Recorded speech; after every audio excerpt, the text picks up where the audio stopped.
የሞተውን ግዕዝ ቋንቋን በትምህርት ደረጃ ብላችሁ ከምትንጠራሩ ሊሞት የተቃረበውን አማርኛን እንዳይጠፋ መስራት ያስፈልጋል።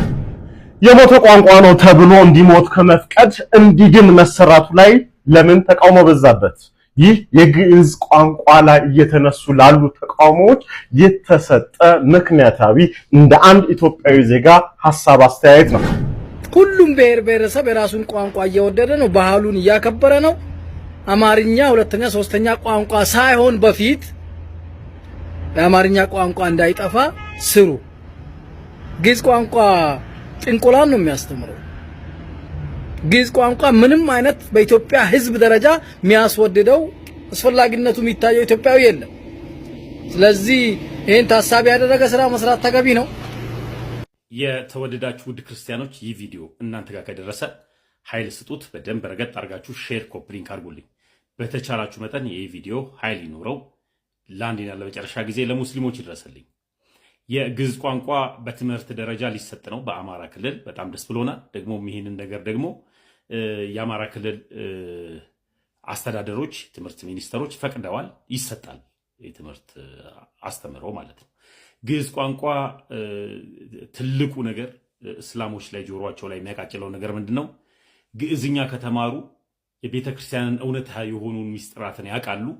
ቤተክርስቲያን ላይ ያለውን ሐሳቦችን ሲያውቁ እውነት መንገድ ያለበትን መንገድ ይረዳሉ ብለው ይፈራሉ እስላሞች። ለሚባል ቤተክርስቲያን የቤተክርስቲያንን ሚስጥራትን በግዕዝ ቋንቋ ወይም ደግሞ በግዕዝ ፊደላቶች ነው ቁጭ ያደረገችውና ያንን ሲያነቡ ግዕዝንም ደግሞ መተርጎም ሲችሉ ሲረዱ እውነት መንገድ ህይወት ያለው በአንዲቱ ሃይማኖት እሱም በኦርቶዶክስ ተዋሕዶ መሆኑን ስለሚረዱ ገና ካሁኑ የአረብ ቅምጥ የሆኑ በአረብኛ ቋንቋ ለሚጨነቁ ሙስሊሞች አስጨንቋቸዋል። የግዕዝ ቋንቋ መተት ነው ድግምት ነው ስትል የነበረው የት ማስረጃ አለ? በግዕዝ ቋንቋ ነው የሚሰራው መተት የሚለውን ነገር ማስረጃ አለ? ከሱዳን የሚደገመው ድግምት በአረብኛ አይደለም እንዴ? ከአረብ የሚደገመው ድግምት በአረብኛ ቋንቋ አይደለም እንዴ? አብዛኛው ሰው እየደገመ ያስደገመ የሚመጣውና ከአጋንንት ጋር ቁርኝነት የሚያደርገው ከ666 ጋር ቁርኝነት የሚያደርገው በአረብ ቋንቋ አይደለም እንዴ? ስለዚህ አረብ ቋንቋ ለኢትዮጵያ ምኑም ነው? ቋንቋ ግን መግባቢያ ነው። ሁሉም ሰው ቋንቋን ቢያውቅ መልካም ነው። ግዕዝ ግን ለኢትዮጵያ ግን ስጦታዋ ነው። ግዕዝ ብሔር የለውም። ግዕዝ ቋንቋ በብሔር አይለካም። ግዕዝ የኢትዮጵያ ስጦታ ነው። ስለዚህ ወደድክም ጠላህም እየመረረህም ትውጣለህ። ክብር እግዚአብሔር ላስቀመጠው አሁን በዘመናችን ለተመረጠው ለአማራ ክልል አስተዳደር ይሁን።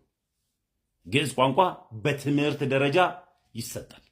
መረረህም ጣፈጠህም ዋጠው ግዕዝን ሲያውቁ ሚስጥራቶችን ይረዳሉ። ሰው ሁሉ ኦርቶዶክስ ይሆናል። እግዚአብሔር አምላክ ከኦርቶዶክስ ጋር ይሁን። ይህንን ቪዲዮ ሼር አድርጉልኝ። የሞተ ቋንቋ ነው ተብሎ እንዲሞት ከመፍቀድ እንዲድን መሰራቱ ላይ ለምን ተቃውሞ በዛበት? ይህ የግዕዝ ቋንቋ ላይ እየተነሱ ላሉ ተቃውሞዎች የተሰጠ ምክንያታዊ እንደ አንድ ኢትዮጵያዊ ዜጋ ሐሳብ አስተያየት ነው። እንደ ጠበቃ የሰጠሁት ሐሳብ ሳይሆን እንደ አንድ ኢትዮጵያዊና በቋንቋና በራሱ ማንነት ላይ ግልጽ የሆነ መልከታ ያለው ኢትዮጵያዊ ዜጋ የሰጠው ሐሳብ እንደሆነ ግምት ይወሰድልኝ።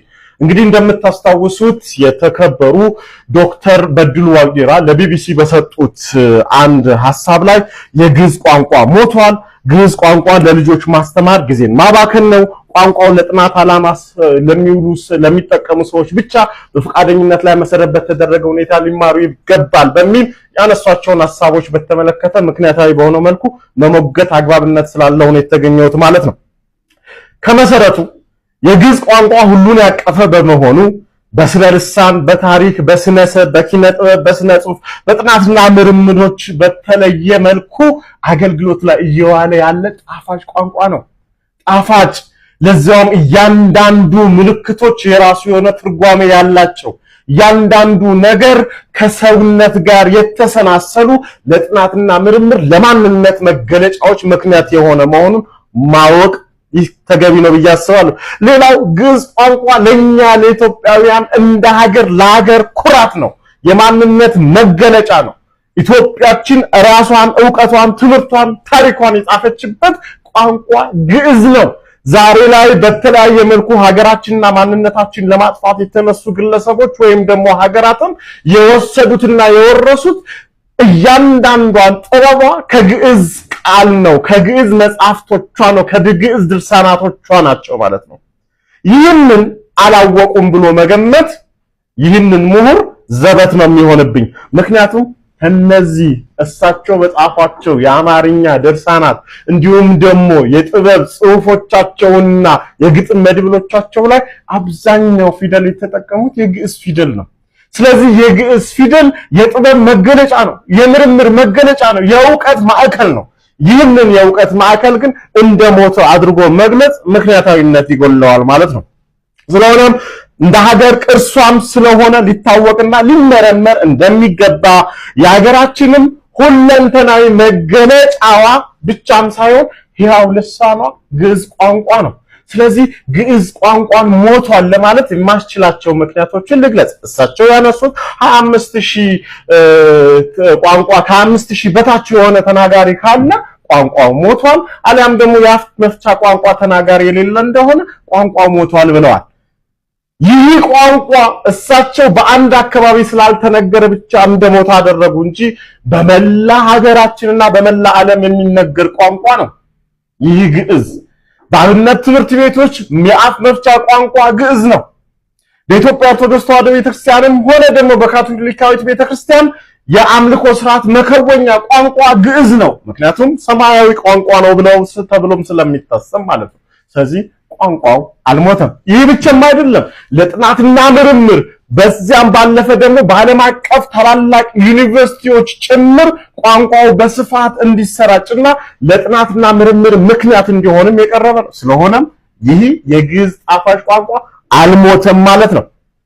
ነገር ግን በዚህ ላይ ግዕዝ ቋንቋ ለልጆች ማስተማር ጊዜን ማባከን ነው የተባለው ማንነትን ማወቅ፣ ራስን መመርመር፣ የቀደመ አስተሳሰብን ዞር ብሎ መመልከት የሚያስችለውን ይህንን የግዕዝ ቋንቋ ጥበብን እንዲያውቁ ትምህርት ውስጥ የትምህርት አካል እንዲሆን ማድረግ እንዴት ባለ መክንዮ ነው ጊዜ ማባከን የሚሆነው? ክቡር ዶክተር፣ ይህም ብቻ አይደለም። በመጨረሻ ላይ ቋንቋው ለጥናት ዓላማ ሰዎች በፈቃደኝነት ሊማሩ ይገባል እንጂ ከታች ሊጀመር አይገባም ይላል።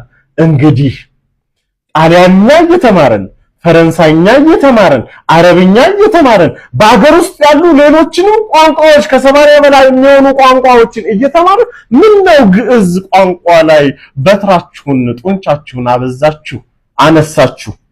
ስለሆነም የኔ አቋም እንደ አንድ ኢትዮጵያዊ ዜጋና ለቋንቋ ትልቅ ክብር እንዳለው አካል ሀገረ መንግስቱ ሳይንሳዊ ስርዓተ ትምህርትን በመቅረጽ ከታችኛው እስከ ከፍተኛው ትምህርት ባለው መዋቅር ላይ የግዕዝን ቋንቋ የትምህርቱ አካል ማድረጉ በጎነትን እንዲሁም ደግሞ የቀደመ ማንነትን ማወቅ ማንጸሪያ መሳሪያ ይሆናል እንጂ በምንም አይነት መልኩ አሉታዊነት ይኖረዋል ብዬ አላስብም። ኮፒ ሊንክ ሼር ማድረግን አትርሱ። አመሰግናለሁ።